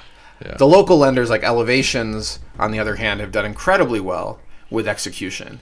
But that could also be our loan officer team that we utilize, because not everyone at Elevations has that track record. So, okay, let's move on to our next piece of news. Yes. I wanted to call it like a hullabaloo. The up, down, left, right, sideways. Rates have gone down in the last couple of weeks. Okay, so this is the theory. Let's start with this. Yeah. House Einstein is apolitical. Yeah. We serve far left as it can get clients, and we serve people that are far right. And we serve conservatives and liberals, both socially and in regard to their fiscal perspectives on life. That is not how we choose clients. And we also don't choose clients based on how deep their pocketbook is. So people are often surprised that we serve entry-level buyers, and we even do affordable housing deals, because it's not our place to have a perspective on politics. But we can't escape politics either. And the recent trade war, or perceived trade war, or hullabaloo, I think is what you said, Hamish, has caused tons of ripples. The stock market is down, and has had a roller coaster of downward movement as the impact of Trump's tariff war are being analyzed, and traders do what traders do, try to make money on that. Here's the thing. We have $9 trillion in treasuries that need to be refinanced before the end of the year. And when they're refinanced, that means the government issues new debt to replace the old debt. And that new debt is going to be issued at current market rates whenever the debt is issued, okay? And rates are insanely high. So this is our hot take. This is our hot take. It's quite possible that this activity will result in another cut, a resuming of cuts by the Federal Reserve to the discount rate, which lowers the yield curve at the short end, and somewhat in the middle and long end will follow suit, which thereby will cause far more effective borrowing, less interest payments in the future for our federal government. But here's where it's interesting for us, and that is it also may result in far lower mortgage rates in the second and third quarter. We may finally be entering a rate decreasing cycle, or a second rate decreasing cycle that may substantially reinvigorate the real estate market. This is year 3 of flat and down pricing for most locations and prices, not all. And it would not surprise me to see if this starts to wake up the market a little bit in another month or two, when people realize that rates are going to be lower in the second and third quarter or fourth quarter. And getting the right house is the most important principle, or the number one value in my recommendations for home buyers. Highest priority. Shop marry the house, date the rate. Like, that's what you're really doing. All right, as cliche as that is, yeah. It's real. And so right now there's amazing selection out there, and if you can comfortably afford what's on the market now and finance into a lower rate in the future, you may be thanking me for that advice in the coming years. Feel free to send gifts. Okay, that's my hot take. We'll set up I don't a PO know box. what's going to happen if we had a crystal ball that was perfectly clear, we wouldn't be doing this. Yeah, we'd be wealthy enough. Yeah. All right. Our last news item. You ready? Or you have something else to say on that, Hamish? No, I think that's about it. Yeah. Okay, our last news item is from last week's council meeting. This is the City of Boulder Council that met to talk about continuing research into affordable housing incentives. And it's agenda item 8A. And Hamish and I watched it and thought about it. And it's sort of astounding that we're doing research into affordable housing incentives when our city has been in the affordable housing game for many decades. And we have a 15% affordable housing goal. But that goal does not distinguish ownership from renting, and as a consequence, we have a pretty substantial rental housing pool, and we haven't seen much new construction in the world of affordable housing that you can own. Like, all of this is deed restricted, but it's not restricted. It's not, so in my opinion, it's not properly allocated to home ownership. The American dream is not to pay your landlord's mortgage, whether it's affordable housing or not. And that landlord could be the city of Boulder. Like, your goal is not, and most people's goal is not to be a tenant for their entire lives. And the affordable housing program is a really interesting and in some ways effective step on the housing ladder for a lot of people that can get in early in their careers, have something they actually own, and when they're ready, they can buy something. When their income is increased and their savings have increased, they can buy a market rate house. But they almost universally, most people prefer to own than rent, although not across the board. I'll say that again. We had a tenant who preferred to rent instead of own. Yeah. They're really they're wealthy investors. Yeah. They're not poor. They could buy. I mean, nothing wrong with. Okay, I said that in a wrong way. That sounds very prejudicial. But really, most people rent because they need flexibility. They're not sure they're going to stay here, or they can't afford to buy, yet. That's typically why most people are renting. And the flexibility to move is a huge factor, right? Not everyone is ready to buy, and it's not always about how deep their pocketbook is. But the affordable housing piece is really important. And for many years, the city has not paid much attention to this mix between rental and buying, and the bureaucracy that serves the rental market keeps expanding. So it's really interesting to see them they gave a nod to go ahead and spend some more money on research. I guess I kind of feel like, really, how about you just spend the money on incentives? Like, we know we need them to help people buy. Why are we spending more money on research? But okay. The YouTube video that's going to be linked starts at, I linked it so it starts at the time code where that discussion happens. We skimmed it. I didn't, watch it for full comprehension, but there was at least one council member who was like, hey, maybe we should look at this rental versus ownership skew as well. So and that's the only reason I'm talking about it. Lost. Yeah, all hope is not lost. That's the only reason I'm talking about it, because I would so love to see the city invest more money in building property people can buy and own themselves rather than making the city the perpetual landlord. Can I hit you with a conspiratorial quote that's my grandpa's favorite one? Go for it. It's like, you'll own nothing and be happy. Do you know that? No, what is that from? It's one financial elite or another, and it's the whole new. We're really going off the deep end, but there's a whole new world order that removes any ownership from anything, and it's all going to be payment based, and we're going to be happy, and we're going to love whether or not we want it. But well, we'll have my grandpa on the show, and we can really delve it. Your grandfather might be right, and because there's truth. AI is going to take away all our jobs in 3 to 5 years, and we're all going to need UBI to have any sort of life. So this could be the last flash in the pan for Uber capitalism before we're all comrades in UBI. All right, that's our key podcast for today. We're not going to hit our carve-outs, which is our segment. Is there more? That's it. You don't want to do carve-outs? No, let's do carve-outs. We're doing carve-outs. Okay. Oh yeah, we carve-outs is the segment of the pod where we talk about things other than real estate. Although we might talk about real estate, but it's really what's top of mind for Hamish and I, just sort of as a fun diversion from all this real estate chatter. So Hamish, why don't you lead us off and tell us about what you're excited about? Well, I'm thankful today that I was able to record this podcast with no interruptions. My neighborhood is in the midst of getting fiber optic internet installed, and for the most part, that's pretty much a nothing burger for, I think, a lot of listeners out there. But I'm the producer of a lot of social media content, and for me, that's super awesome news.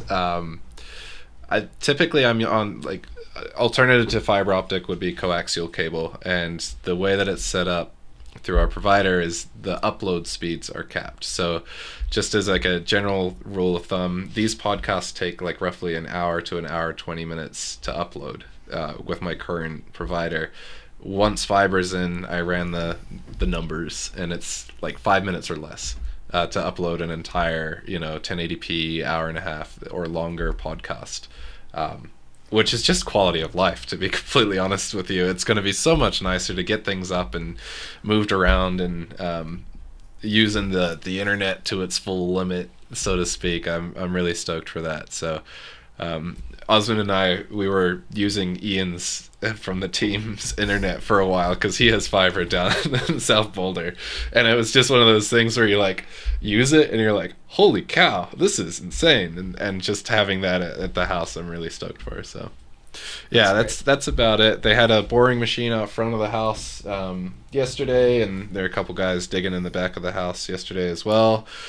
They dug up a bit of my flower bed, which is great. I'll be talking about gardening probably the next Carveout, but they pre-tilled some of my soil, so yeah, I got a little bit extra out of it too. Excellent. And you just got to make sure when you till it, you don't go too deep and cut their fiber line. Yeah, he said 2 feet, but it looks 18 or shorter inches deep. Oh boy, we'll see. Yeah, that doesn't seem very deep. No. Well, so that's exciting, and I think that it actually benefits our clients too when we do a client video tour. Oh, no kidding. So one of the things that we do is when our clients are unable to come to see a showing, and we think it's the right house for the client, like it's a really strong probability, we will go video the house with a gimbaled high-resolution camera and narrate 4K that usually, yeah. While we're looking at the house, and that will be not just what we think is right, but what we think is wrong with this house. And in some cases, we've had clients buy the house on the basis of the video. But in most cases, it turns out to not be the right house. But if it does turn into the right house, at least they went in with eyes wide open. And those videos aren't 10 minutes. They are 45 minutes to an hour of us walking along and looking at every aspect of the house. And so that type of detail is super useful for our clients. But man, those video file sizes are huge. And I can leave it uploading for hours at my house. And I'm on Starlink, but having fiber would be, I mean, I would die to have fiber. It would be amazing. I would love to dump Starlink for fiber. That would. I'm going to be sending you screenshots of network speeds like all the time. That's not nice. And all right, so here's my carve out. If you're feeling done with that, Hamish. I'm complete. I am getting ready to go on a trip to Death Valley, and I'll be there for a little bit on a motorcycle adventure. And when I go on these types of trips, I do bring Starlink with me too, because I can't be completely disconnected. And Death Valley doesn't have the best signal, so I'm going to have to spend money on buying Starlink for a month. I have a portable system as well as the fixed antenna. And I'm taking my adventure van, which had a mouse or a chipmunk nesting in it over the summer. And I got rid of the chipmunk, but didn't realize that the chipmunk had done a number on my vacuum lines.